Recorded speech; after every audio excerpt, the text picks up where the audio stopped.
Hello students, in BCom semester number 4, unit number 2 and in BCom semester number 2, unit number 3 for specialization subject corporate account એટલે કે BCom semester number 4 ની અંદર જે accountancy વિષય છે accountancy વિષયનું chapter number 2 unit 1 આપણે પૂર્ણ કરેલ છે અને જે બીકોમ સેમેસ્ટર નંબર 2 છે તેની અંદર સ્પેશિયલાઇઝેશન જે ફિનાન્સ સ્પેશિયલાઇઝેશનના વિદ્યાર્થીઓ છે તેને એક ઓડિટિંગ વિષય આવે છે અને બીજો જે ફિનાન્સનો સબ્જેક્ટ આવે છે ફાઇનાન્સ અકાઉન્ટનો એ ફાઇનાન્સ અકાઉન્ટનું યુનિટ નંબર 2 ની આજે આપણે વાત કરીશું. તો બંનેમાં સેમ ચેપ્ટર છે, બંનેમાં યુનિટનો ક્રમ અલગ અલગ છે. એકમાં એટલે કે સેમ 4માં યુનિટ નંબર 2 છે અને સેમ 2માં યુનિટ નંબર 3 છે. ઓકે, તો સૌથી પહેલાં તો ચેપ્ટરનું નામ profit or loss prior to incorporation એટલે કે કંપનીની નોંધણી અને સ્થાપના પહેલાંનો નફો ઓકે નુકસાન એવી વાત થાય છે. First of all basically we are going to understand that what is profit prior to incorporation એટલે કે પહેલાં આપણે જોશું કે profit or loss prior to incorporation એટલે શું થાય. એમ a company is to be newly started may take over a running business on a certain date એટલે કોઈ પણ જોઈન્ટ સ્ટોક કંપની જે છે ઘણીવાર એવું થાય કે ભાઈ એની સ્થાપના થઈ હોય અથવા નવી સ્થાપના ન થઈ હોય તો કોઈ કંપનીએ બીજી કંપનીનો ચાલુ ધંધો જે છે એ ખરીદી લીધો હોય અને પોતાની અંદર સમાવી લીધો હોય. તો આવા સમયગાળાને આપણે બિઝનેસની અંદર જોતા હોઈએ છીએ. ઘણીવાર આવા બધા જે છે એ પ્રશ્નો ઊભા થાય છે કે ભાઈ નોંધણી કર્યા પહેલાં કોઈ કંપની જે છે એને આપણે આપણી અંદર સમાવી લઈએ છીએ. Okay, the promoters enter into the contract on behalf of the proposed company to purchase a running business. When a company thus take over the running business with the effect from a date which is prior date of the incorporation, the profit earned for that period is considered as a profit to the incorporation. Cannot be legally said have earned the profit by the company. It had no legal existence, then such profit is known as a profit prior to incorporation. Such profit are the capital nature and such not available for the distribution as a dividend to the shareholder. For example, a private company take over a running business of Messrs. AB on 1st January 2011, whereas it's received the certificate of incorporation on 1st May 2011. The profit earned for the period 1st January to 30th April is considered as a profit prior to incorporation. આવી રીતની અહીંયા વાત છે કે ભાઈ કોઈ પણ company જે છે એ બીજી જોઈન્ટ સ્ટોક કંપનીને પોતાની અંદર સમાવી લે છે અને કંપનીને નોંધણીનું પ્રમાણપત્ર મળે તે પહેલાં કંપની જે કાંઈ ધંધો કરે છે અને આ ધંધામાંથી કંપની જે નફો કમાય છે તે નફાના વિતરણ માટે આપણે જે કાંઈ કાર્યવાહી કરીએ છીએ તેને પ્રોફિટ પ્રાયર ટુ ઇન્કોર્પોરેશન તરીકે આપણે ઓળખીએ. કંપનીની સ્થાપના માટે કંપનીએ સૌથી પહેલાં જે છે પોતાની નોંધણી કરાવડાવવી પડે છે.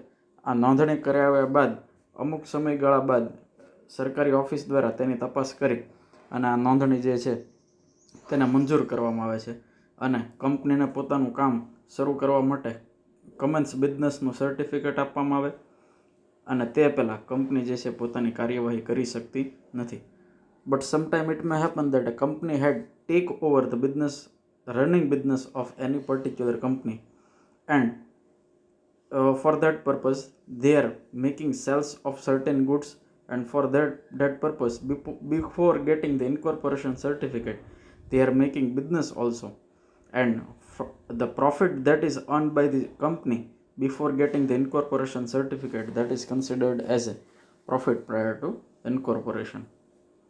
તો ઘણીવાર કંપની ધારાની અંદર જે કાંઈ સુધારા વધારા આવતા હોય તો કોઈ પણ જોઈન્ટ સ્ટોક કંપનીનો ચાલુ ધંધો આપણે ખરીદી લઈએ ઘણીવાર, અને નોંધણીનું પ્રમાણપત્ર નવા નામથી મળે તે પહેલાં આપણે જે કાંઈ ધંધો કરીએ છીએ, તો આ જે ધંધો કરીએ એમાં આપણી પાસે જો કોઈ પણ પ્રકારનો નફો થાય તો એ નફાને આપણે મૂડીના વિતરણ તરીકે, મૂડીના ડિવિડન્ડ તરીકે વાપરી શકશું નહીં, કે તેને પાઘડી તરીકે પણ ઉપયોગ કરી શકશું નહીં.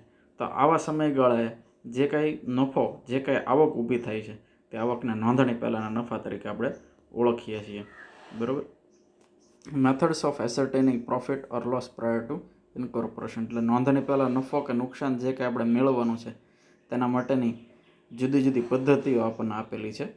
તો આ જે કાંઈ જુદી જુદી પદ્ધતિઓ છે તે પહેલાં આપણે ગુજરાતીમાં હમણાં ઉદાહરણ જોયું હતું કે કોઈ પણ કંપની, ઇંગ્લિશમાં પણ સેમ ઉદાહરણ આપેલું છે કે 1/1/2016થી 1/31/4 સુધીનો જે કાંઈ સમયગાળો છે તેના પ્રોફિટ પ્રાયર ટુ ઇન્કોર્પોરેશન, એને બિફોર ઇન્કોર્પોરેશન પીરિયડ કહેવાય. અને જો 1/5 આપણને પ્રમાણપત્ર એટલે કે સર્ટિફિકેટ મળે, if we are getting the certificate on 1st May, then the period is considered at the time of incorporation, and the after period from 1st May to 31st December is considered as after incorporation period. તો profit prior to incorporation and profit after incorporation, એટલે નોંધણી પહેલાંનો નફો અને નોંધણી પછીનો નફો. ગુજરાતીમાં તમને કહીએ તો 1 જાન્યુઆરીથી 30/4 સુધીનો જે સમયગાળો છે તેનો નોંધણી પહેલાંનો સમયગાળો કહેશું. 1/5થી 31 ડિસેમ્બર સુધીનો જે સમયગાળો છે 8 માસનો, આ સમયગાળાને આપણે નોંધણી પછીનો સમયગાળો કહેશું. તો હવે આપણે અહીંયા આગળ જઈએ તો નોંધણી પહેલાં નફો કે નુકસાન શોધવાની પદ્ધતિઓ આપેલી છે. નોંધણી પહેલાં અને પછીના સમયગાળાનું અલગ વેપાર ખાતું અને નફા નુકસાન ખાતું તૈયાર કરવામાં આવે છે. Prepare the trading account and profit and loss account separately before the incorporation period. બીજી પદ્ધતિ છે આખા વર્ષનું વેપાર ખાતું અને નફા નુકસાન ખાતું ભેગું તૈયાર કરો, અને જે ચોખ્ખો નફો આવે તે સમયના પ્રમાણમાં વેચાણના પ્રમાણમાં ફાળવણીની પદ્ધતિ. Second period is prepare the combined trading and profit and loss account for the whole year and that is appropriate for net profit, and that is considered as a in the sales ratio and into the time ratio. કાચો નફો બંને સમય દરમિયાન થયેલ વેચાણ મુજબ ફાળવણી અને જુદા જુદા ખર્ચાઓની ફાળવણી કરવી. Appropriating the gross profit between two periods prior to incorporation and after the incorporation, and the turnover and the set off against such gross profit and revenue expense on some suitable basis. તો આ જે 3 પદ્ધતિઓ છે, આ 3 પદ્ધતિને આધારે આપણે જે કાંઈ નફા નુકસાન ખાતું તૈયાર કરવાનું છે, નોંધણીની તારીખે નફા નુકસાન ખાતું તૈયાર કરવું. Preparation of profit and loss on the date of incorporation, સ્થાપના પહેલાંનો નફો શોધવો. આ પદ્ધતિ અનુસાર સ્થાપનાની તારીખ હાથ પરના માલનો સ્ટોકની કિંમત આંકવામાં આવે છે. Under this method, the trading and profit and accounts are to be prepared on that date that we are getting the incorporation certificate. To ascertain actual profit before incorporation, practicable only if the stock is taken and valued at the date of incorporation. However, taking of the stock at the date of incorporation and various adjustments to be made for ascertaining true profit or loss present practical problems, and such as the method is rarely adopted. સ્થાપના પહેલાંનો નફો જે આપણે શોધવાનો છે આ પદ્ધતિ અનુસાર આપણે જે સ્થાપનાનું આપણને પ્રમાણપત્ર મળે છે તે તારીખે આપણે નફા નુકસાન ખાતું અને વેપાર ખાતું જે છે તૈયાર કરીએ છીએ. આ પરિસ્થિતિની અંદર આપણે એવું કરીએ છીએ કે ભાઈ જે ચોખ્ખો નફો આપણને મળે તે સ્થાપના પહેલાંનો નફો કહેવાય છે. આના કારણે આ પદ્ધતિનો બહુ આપણે ઉપયોગ કરતા નથી, કારણ કે સ્થાપના પ્રમાણપત્ર ને આધારે તે જે આપણે સ્ટોકનું વેચાણ થયું હોય તે અધવચ્ચેનું વેચાણ કહેવાય. અને જો આ પદ્ધતિનો આપણે અમલ કરીએ તો હિસાબી નોંધ માટે આપણને આ પદ્ધતિ જે છે બહુ મહત્ત્વની અને કામની લાગતી નથી. તેથી આ પદ્ધતિનો આપણે બહુ સવિસ્તારપૂર્વક ઉપયોગ કરતા નથી. ચોક્કસ હોવા છતાં પણ આ પદ્ધતિને આપણે બહુ ધ્યાનમાં લઈ શકતા નથી. Allocating the profit on the basis of time turnover. In order to avoid difficulties taking stock in the middle of the year, profit and loss preparation only at the end of this first year, profit or loss is then allocated between pre and post incorporation period on the basis of time,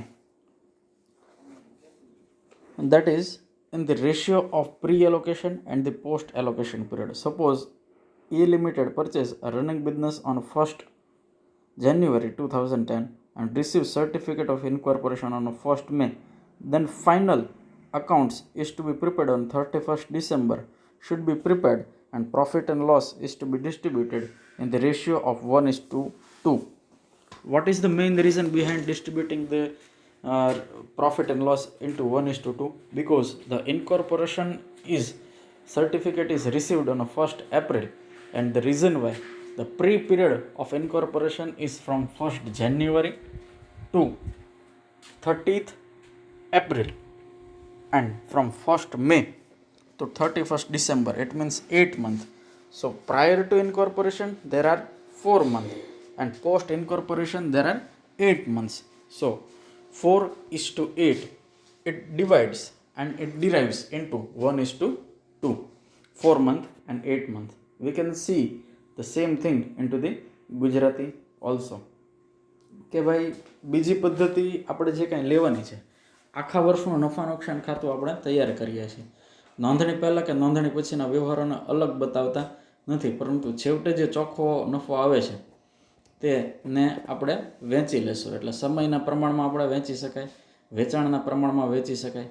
તો આવી પણ એક પદ્ધતિ આપણી પાસે છે કે જે આપણે સમયના પ્રમાણમાં વેચી શકીએ અને વેચાણના પ્રમાણમાં વેચી શકીએ. આખા વર્ષ દરમિયાનનું નફા નુકસાન ખાતું જે છે એ આપણે બનાવીએ, અને જે કાંઈ આપણી પાસે નફો આવે છે એ નફાને આપણે સમયના પ્રમાણમાં અને વેચાણના પ્રમાણમાં વેચી શકીએ. સમયના પ્રમાણમાં એટલે on the basis of time, and વેચાણના પ્રમાણમાં એટલે on the basis of cell.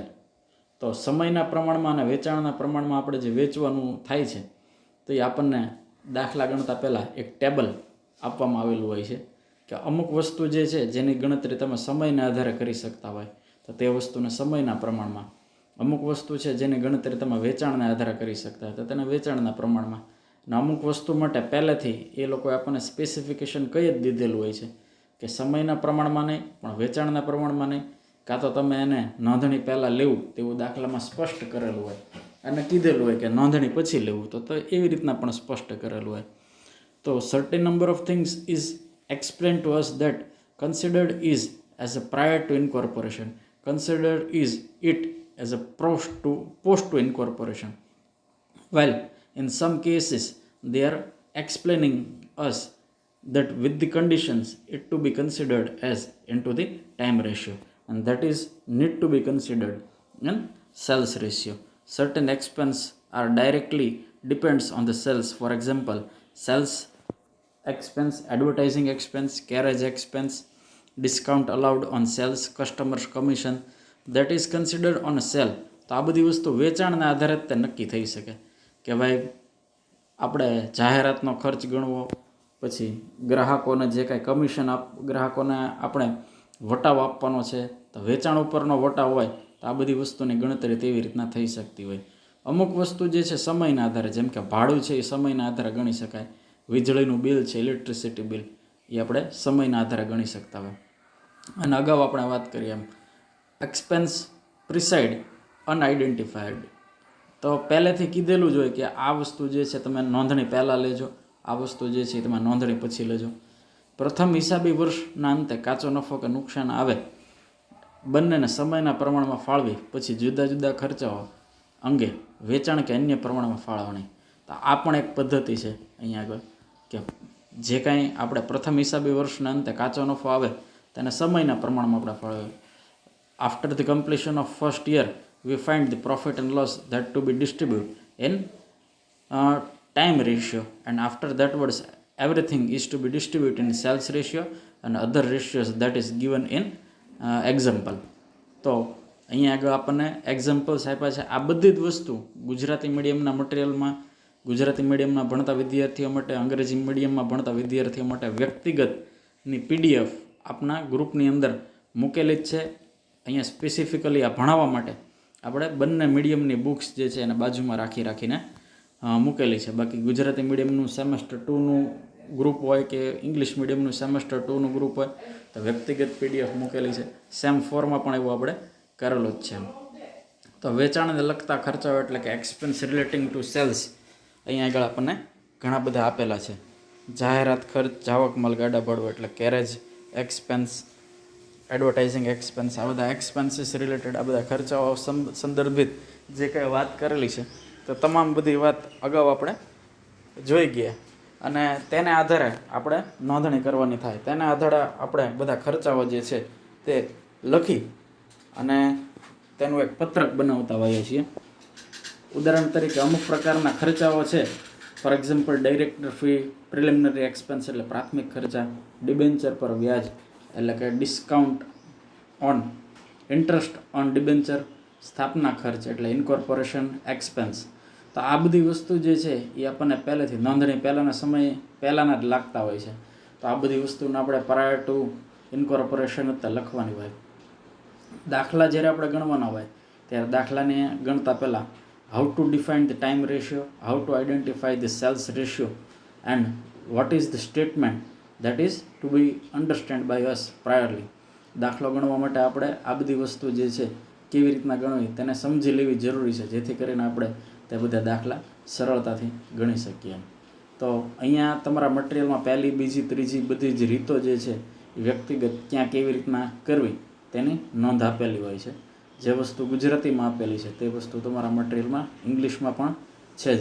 તો આ બધી મેથડ્સ વિશેની આપણે વાત કરી. સમ ઇમ્પોર્ટન્ટ પોઈન્ટ્સ, બેડ ડેટ્સ એટલે કે ઘાલખાતની નોંધ કેવી રીતના કરવી, તેને દાખલામાં કેવી રીતના ધ્યાનમાં લેવું તેના માટેની પણ સવિસ્તાર નોંધ આપેલી છે.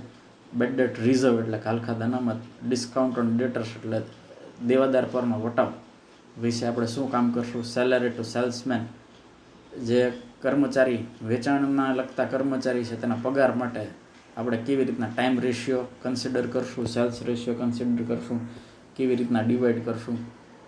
ઇન્ટરેસ્ટ ઓન પરચેસ પ્રાઇસ એટલે ખરીદ કિંમત પરનું વ્યાજ, ઓડિટ ફી માટે શું કરવું જોઈએ.